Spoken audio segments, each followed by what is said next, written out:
El diagrama de fases es un esquema de presión contra temperatura que muestra para cada valor de temperatura y presión cuál es el estado de agregación de la sustancia. Veamos el diagrama de fase del agua. Se observa que está dividido en tres zonas, una para el estado sólido, otra para el estado líquido y una más para el estado de gas. Las líneas que separan cualquier par de secciones indican las condiciones de temperatura y presión a las que esas dos fases están en equilibrio. La curva verde entre la fase líquida y la gaseosa muestra la variación de la presión de vapor con la temperatura, o lo que es lo mismo, las temperaturas a las que hierve bajo diferentes presiones. Esta curva se extiende desde el punto triple hasta el punto crítico. Corresponde a la temperatura más alta a la que el gas se puede licuar al aplicar presión. La línea roja marca el equilibrio de congelación. Conforme aumenta la presión, la temperatura de congelación disminuye. Esto es una característica que el agua no comparte con otras sustancias líquidas. La línea azul señala los equilibrios de sublimación del agua. En el diagrama se observa que por debajo de 0.006 atmósferas nunca es posible tener agua líquida. A esas presiones el agua sublima. Pasa del estado sólido al gaseoso o del gaseoso al sólido sin pasar por el estado líquido. El punto en que las tres curvas se juntan se llama punto triple. Este punto representa las condiciones en las que las tres fases están en equilibrio. Es propio de cada sustancia e inmodificable. También vemos otro diagrama, el diagrama de fases del dióxido de carbono. Se notan diferencias importantes con respecto al diagrama de fase del agua. La primera es que la pendiente de la recta que separa la fase sólida de la fase líquida es positiva, mientras que para el agua la pendiente es negativa. Esta pendiente tiene que ver con las densidades de la fase sólida y líquida. En el agua, la densidad del sólido es menor que la del líquido. Como se observa en el diagrama, la fase líquida del dióxido de carbono se encuentra por encima de la presión atmosférica. De hecho, el dióxido de carbono es líquido cuando la presión es mayor o igual a 5.2 atmósferas. Por debajo de esa presión, no importa el valor de temperatura, el dióxido de carbono no estará en fase líquida. Eso significa que el dióxido de carbono no se funde a la presión atmosférica. Si se mantiene la presión constante e igual a una atmósfera y el dióxido de carbono se calienta, se obtiene la sublimación. Pasa del estado sólido al gaseoso. El dióxido de carbono se conoce como hielo seco porque tiene la apariencia del hielo, pero no se funde en condiciones atmosféricas. Esta propiedad se aprovecha para utilizarlo como refrigerante. En los sólidos, las fuerzas atractivas entre las entidades que lo forman son muy fuertes. Las entidades se mantienen fuertemente unidas unas con otras, se arreglan en patrones rígidos, sin mucho movimiento, y están en posiciones más o menos fijas. Los sólidos tienen formas y volúmenes definidos, son prácticamente incompresibles y no fluyen. Se difunden unos en otros a una velocidad mucho menor que los líquidos y los gases. Al aumentar la temperatura, se convierten en líquidos, fusión, o en gases, sublimación. Algunos sólidos son de apariencia cristalina, mientras que otros carecen de regularidad alguna, es decir, son amorfos. Los sólidos amorfos no poseen una estructura ordenada, mientras que los sólidos cristalinos están ordenados de forma particular. Cuando un sólido se forma rápidamente, los átomos y las moléculas que lo forman no tienen tiempo de acomodarse en arreglos cristalinos, y lo que resulta es un sólido amorfo. Los sólidos amorfos son similares a los líquidos por la forma en que están las entidades.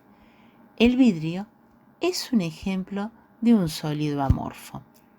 Se puede decir que el vidrio es un líquido que se ha congelado, es decir, un líquido sobreenfriado, un líquido con enorme viscosidad cuyas moléculas no tuvieron tiempo para ordenarse y construir un cristal. Vemos la estructura del vidrio. Los sólidos cristalinos tienen un orden específico. Sus entidades ocupan posiciones fijas. El arreglo de estas entidades en el sólido es tal que las fuerzas intermoleculares tienen un valor máximo. Vemos la estructura del cristal de óxido de silicio.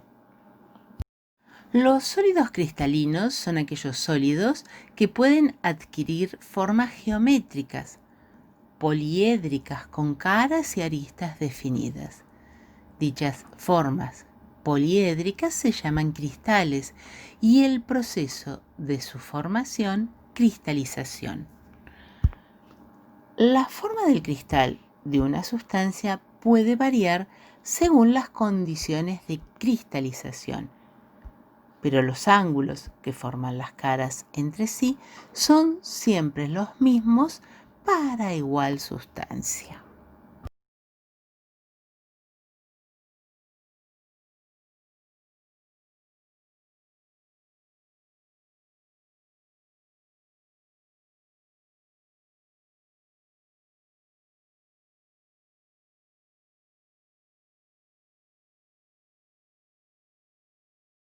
Los sólidos pueden ser amorfos, como el vidrio, o cristalinos.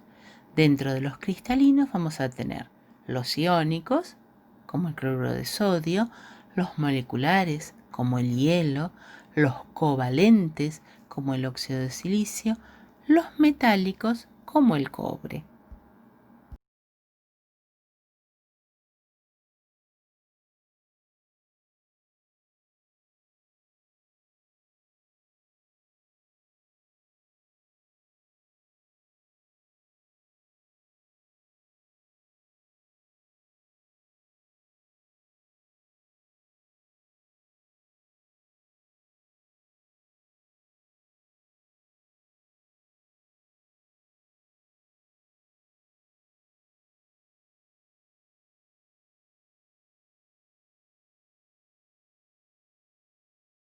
Los cristales iónicos, por tener iones en los nodos, tienen gran energía de cohesión.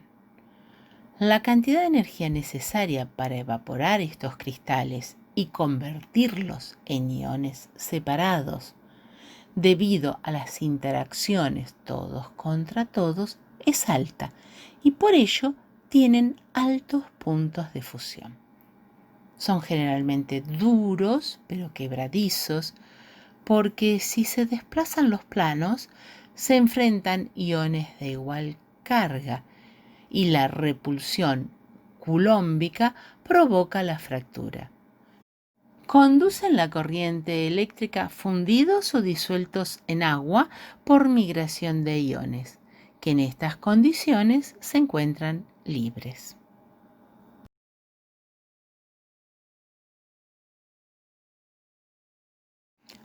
Los cristales moleculares presentan interacciones débiles.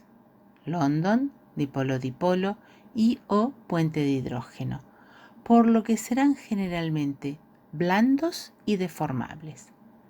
No tienen posibilidad de conducir la electricidad, por lo que serán aislantes. Sus puntos de fusión serán bajos y tenderán a ser volátiles.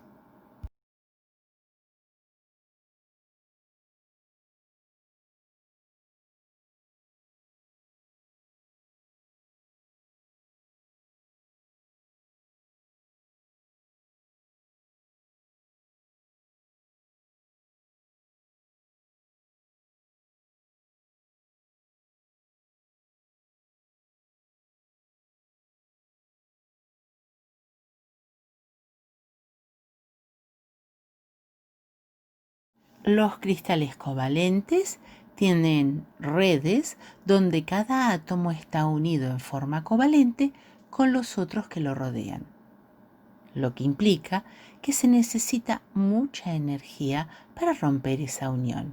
Como consecuencia, sus puntos de fusión serán muy altos. Son los materiales más duros. Si bien en la estructura no tienen electrones móviles cuando el sólido es puro, la presencia de impurezas pueden transformarlos en semiconductores.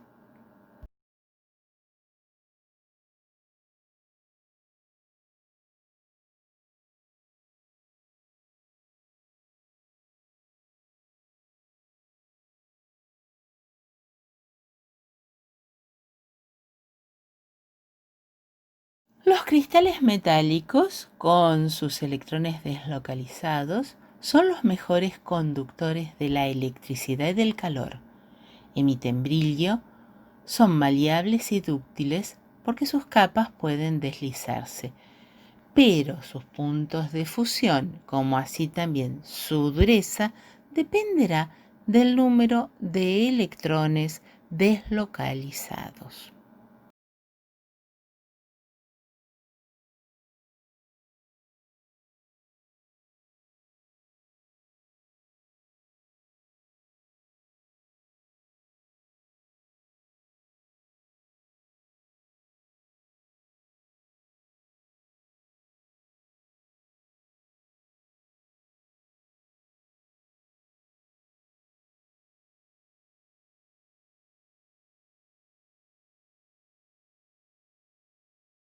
En esta diapositiva vemos algunas de las propiedades ya enunciadas para sólidos iónicos y sólidos metálicos.